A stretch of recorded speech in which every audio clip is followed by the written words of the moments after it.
The dark web is a part of the internet that isn't indexed by search engines. You've no doubt heard talk of the dark web as a hotbed of criminal activity, and it is. Researchers Daniel Moore and Thomas Ridd of King's College in London classified the contents of 2,723 live dark websites over a 5-week period in 2015 and found that 57% host illicit material. A 2019 study, Into the Web of Profit, conducted by Dr. Michael Maguire at the University of Surrey, shows that things have become worse. The number of dark web listings that could harm an enterprise has risen by 20% since 2016. Of all listings, excluding those selling drugs, 60% could potentially harm enterprises. You can buy credit card numbers, all manner of drugs, guns, counterfeit money, stolen subscription credentials, hacked Netflix accounts and software that helps you break into other people's computers.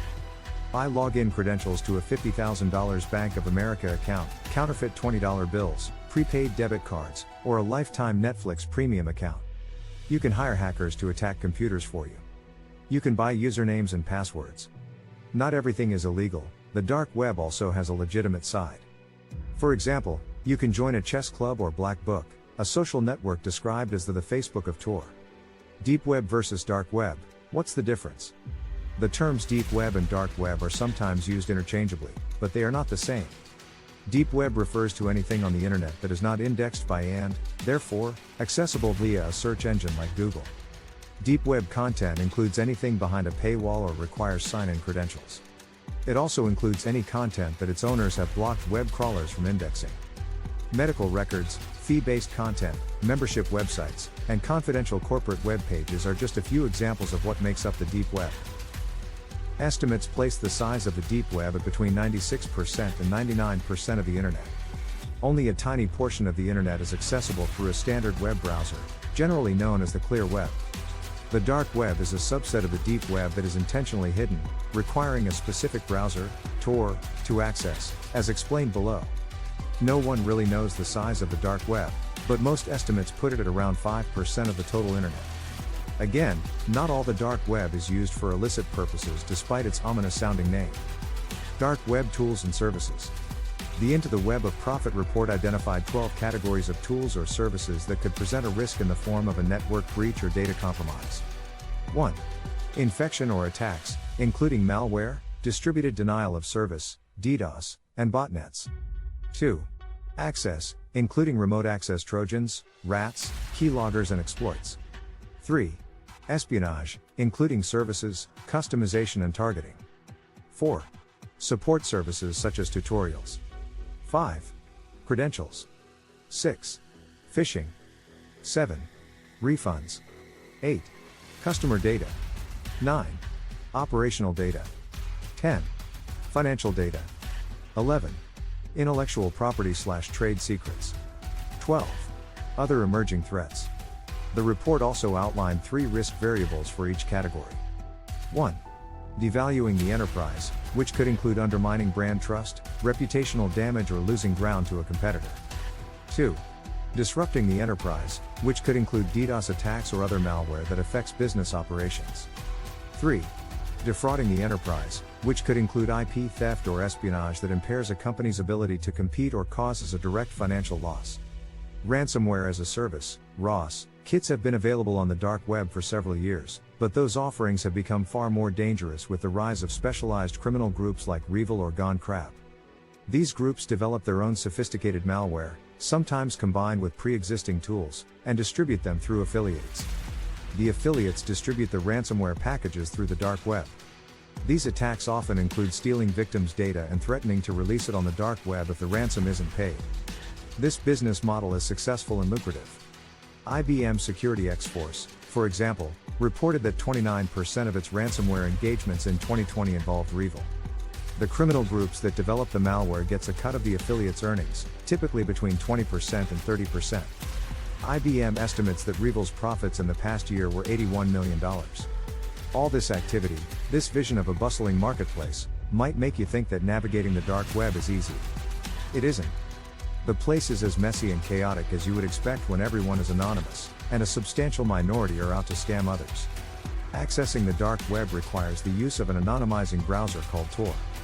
The Tor browser routes your web page requests through a series of proxy servers operated by thousands of volunteers around the globe, rendering your IP address unidentifiable and untraceable.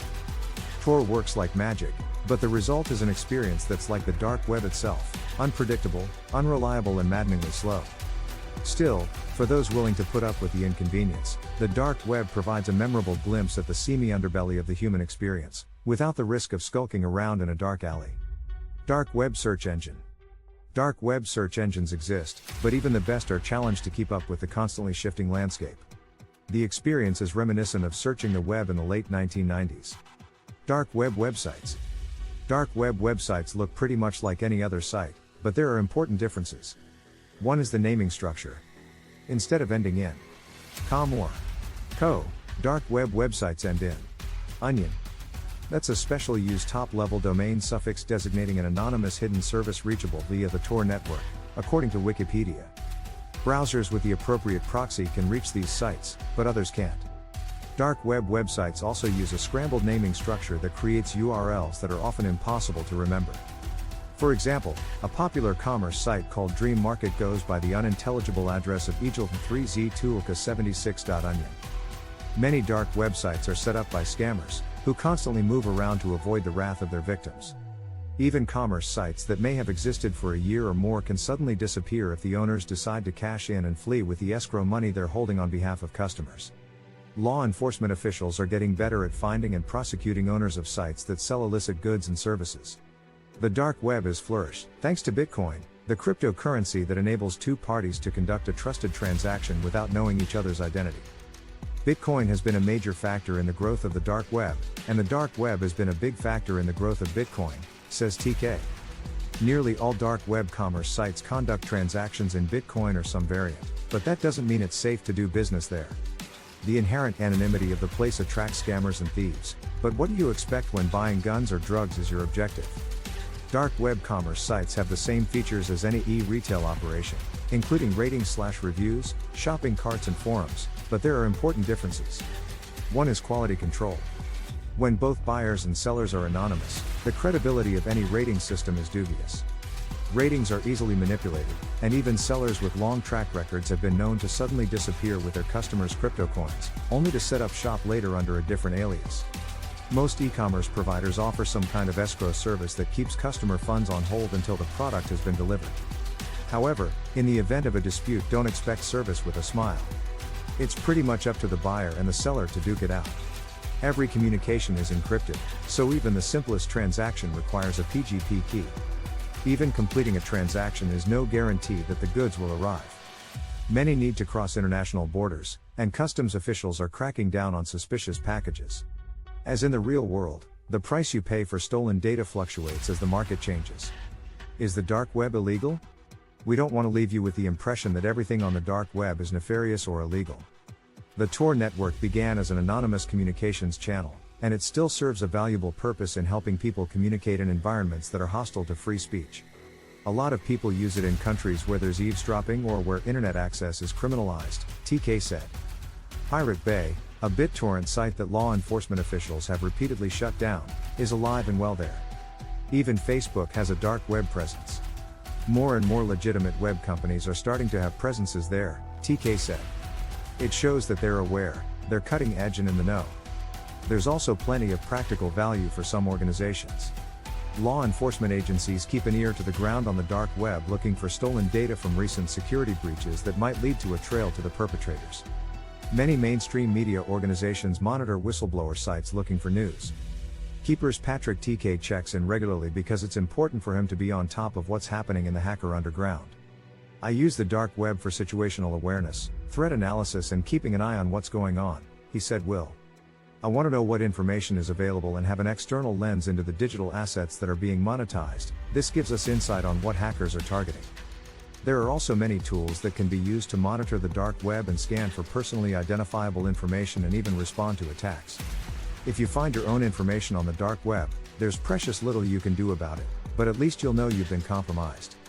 Bottom line, if you can tolerate the lousy performance, unpredictable availability, and occasional shock factor of the dark web, it's worth a visit. Just don't buy anything there. Thanks for watching. Don't forget to like, subscribe and hit the bell icon.